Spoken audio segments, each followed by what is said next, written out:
One of my favorite features of the SCHWIND lasers is the integration that the lasers have with the diagnostic technologies like the Sirius, Pyramis, and MS-39. Nowadays that we have MS-39 and its OCT data, which allow us to evaluate the cornea in much detail, we can see and we can take advantage of the epithelial maps for the evaluation of the patients before the surgery. The epithelial maps not only allow us to exclude patients that are suspicious of keratoconus, also allow us to include patients for surgery. What do I mean by include patients for surgery? Patients that were previously excluded to be candidates for refractive surgery because their topography is thought to be abnormal or suspicious of keratoconus.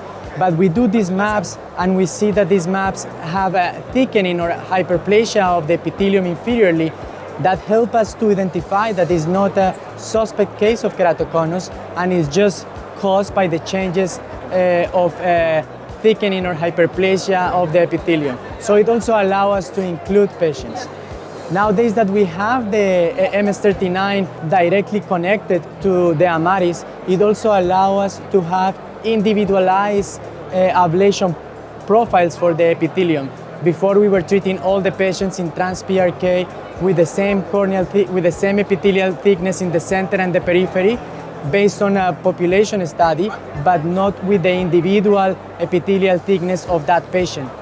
In some cases, very few cases, we were seeing some refractive surprises that nowadays having this exact measurement of the epithelium will allow us to have more accurate treatments and avoiding those refractive surprises.